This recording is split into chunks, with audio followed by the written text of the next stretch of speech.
방귀 낀 놈이 성낸다는 거 바로 이런 상황을 두고 하는 말일까요? 김유진 아나운서. 그러니까 말입니다. 잘못은 본인이 해놓고 버스 기사님에게 욕설과 폭행을 행사한 남성이 있다고 하는데요. 당시 상황 영상을 통해서 전해드리겠습니다.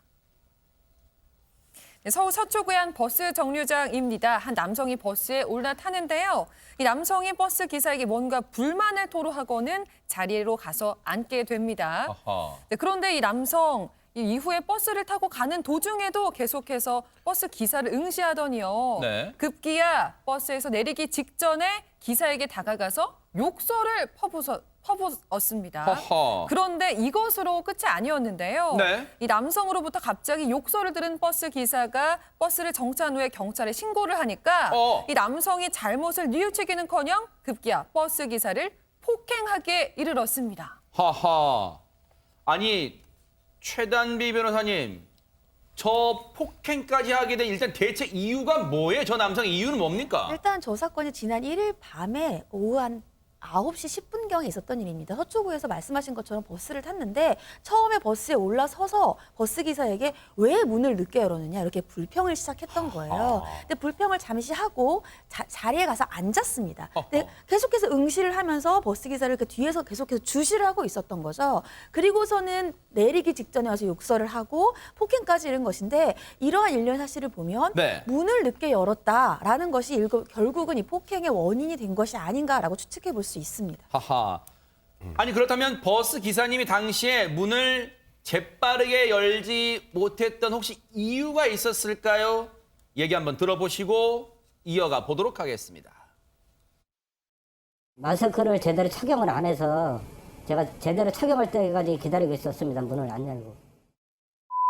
운전 같이 하지 말고 운전 똑바로 하라고 막 이런 식으로 여러 차례 욕을 했습니다. 손바닥으로 저 얼굴 전면을 한 2, 3회 정도 쳤습니다. 자식 같은 사람한테 이렇게 내가 맞아가면서 운전을 해야 되나.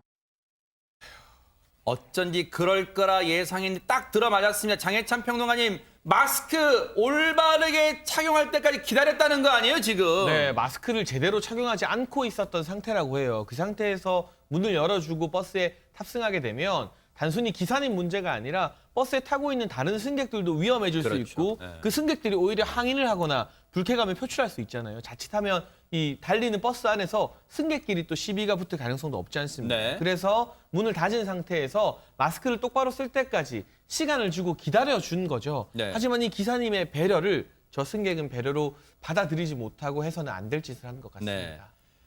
입에 담지 못할 욕설까지 했답니다. 정말요.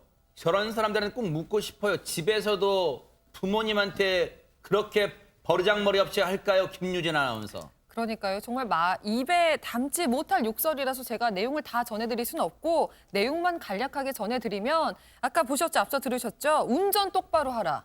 얘기를 하면서 욕설을 하신 거예요. 네. 그리고 게다가 손바닥으로 얼굴을 가격을 하셨습니다. 하하. 근데 이 나이로 봤을 때 자식발 되는 분이었대요. 근데 기사님을 이런 일을 당하셨으니까 얼마나 모멸감이며 그리고 자괴감이며 너무 안타까운 일입니다. 그러니까요.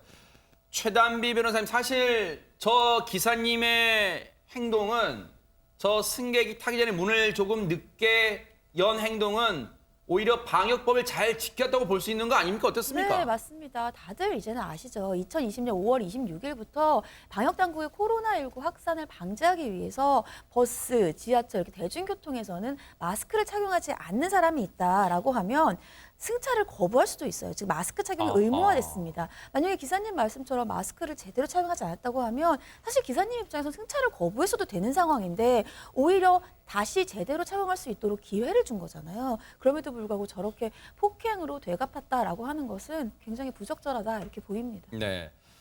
저런 무지막지한 행동을 한 남성은 지금 어떻게 됐을까 궁금합니다. 오윤성 교수님. 지금 이제 특정범죄가중처벌법상에 있어가지고 운전자 폭행 행위로 지금 서초경찰서에 입건이 돼 있습니다. 아하. 사실 뭐 다 모든 문제의 원인은 자기한테 있는데 법과 규정을 지키는 기사분에게 저렇게 폭행을 가했다라고 하면 지금 이제 운행 중인 그 자동차 운전자에 대해 가지고 폭행하거나 협박을 하게 되면 5년 이하의 징역 또 2천만 원 이하의 벌금에 아하. 처해지게 되기 때문에 네. 저 사람은 순간적인 자기의 어떤 감정을 어떻게 주체하지 못해서 낭패를 당하게 됐습니다. 네.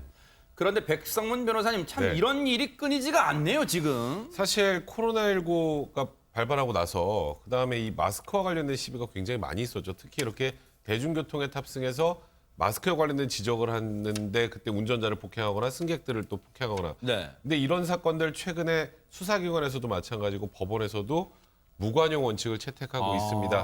거의 유사한 사건 하나 소개해드리면 지난해 8월 25일에 네. 송파구에서 또 턱스크를 쓰고 온 한 50대 남성한테 기사분이 마스크를 똑바로 써라 달라고 얘기를 하니까 거기에 화가 나서 운전기사를 폭행하고 또 그걸 말리는 승객 2명도 폭행을 해 상해를 입혔던 사건인데 심지어 이게 합의도 됐거든요. 합의도 됐고 그리고 승객들이 이렇게 심하게 다치지 않았습니다만 지금 이와 같은 상황에 대해서는 엄벌의 필요가 있다는 판단에 징역 6개월을 선고를 했거든요. 사실 이거는 그냥 내가 누군가를 폭행했다, 누군가를 상해를 가했다가 아니라 다른 사람들에 대한 아주 기본적인 배려입니다. 네. 이 본인의 자존심이 상해서 그랬는지 모르겠습니다만 네. 최소한의 배려의 마음을 가져야 될 것 같고요. 이제 이런 일을 하게 되면 거의 실형 선고될 수도 있다는 사실도 꼭 명심하셔야 될 것 같습니다. 그러니까요. 그 기사님이요. 다시 마음을 진정시키고 운전대를 잡을 수 있기를 기원할게요. 얼마나 진짜 심한 모멸감을 느끼셨을 거예요. 정말 기운 내시기 바랍니다.